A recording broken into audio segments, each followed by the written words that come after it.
Hello guys, আসসালামু আলাইকুম। কেমন আছেন? আশা করি ভালো আছেন। স্কুল বন্ধের কারণে সবাই নানুবাড়ি গেছে, তাই আমিও গেছি। নানুবাড়ি যাওয়ার 2-3 দিন পরেই কথা হলো যে আমরা পিকনিক করব। গ্রামে পিকনিক করা আলাদাই মজা। তাই বসে গেলাম। প্রথমে বাজার সাজার করে আনলো, ওইটা শুট নিতে পারলাম না। আমি এক জায়গায় খেলতে গেছিলাম, ক্রিকেট খেলতে গেছিলাম, তাই শ্যুটটা নিতে পারিনি। সবার কাছে দুঃখিত। এখানে সবজি কাটা হচ্ছে।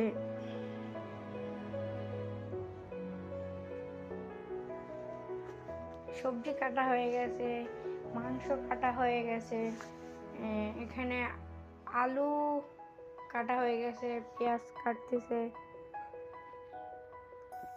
এখানে এখানে আদা রসুন পেঁয়াজ বাটা হচ্ছে সবজির কারণে। আর এখানেও অন্যদিকে মাংস ভাজি করা হচ্ছে।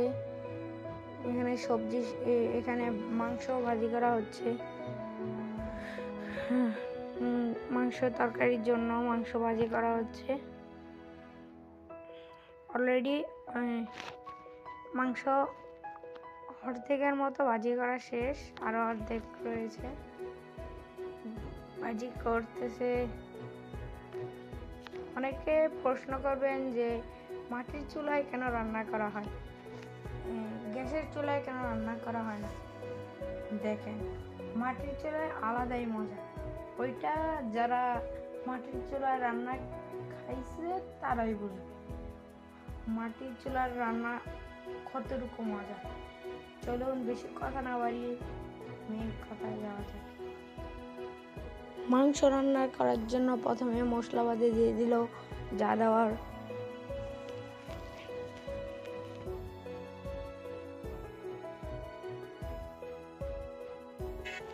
এরপরে লাড়া দিতেছে, লাড়াচাড়া করতেছে যাতে ভালো করে মশলাটা মিশ হয়।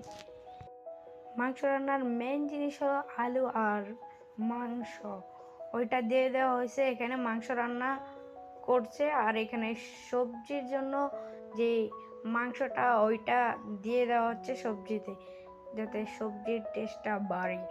এখানে অনেক কিছু আছে, মুরগির ঠ্যাং, হাড্ডি, এরপরে কলিজা, আরও অনেক কিছু আছে, যা পুস্তি, অনেক কিছু। এখানে সবজি রান্না হয়ে যাচ্ছে আর এখানে মাংস রান্না হয়ে গেছে। এখানে আরও অনেক কিছু রাঁধছে, ডাল রাঁধছে, কিন্তু ওইটা শুট আমি নিতে পারিনি, সরি। এখানে সবজি রান্না হয়েছে, ভাত রান্না হয়েছে, মুরগির মাংস রান্না হয়েছে, ডাল রান্না হয়েছে।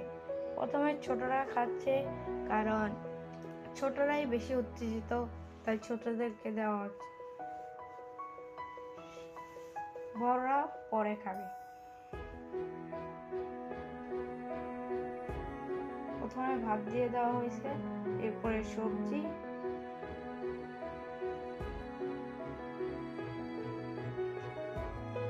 সানের জন্য ভালো করে ভিডিও শুট নিতে পারিনি, তাই দুঃখিত।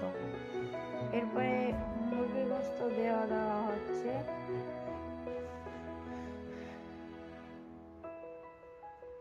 কারা কারা এরকম গ্রামের বাড়িতে পিকনিক করছেন কমেন্টে জানাবেন। আল্লাহ হাফেজ।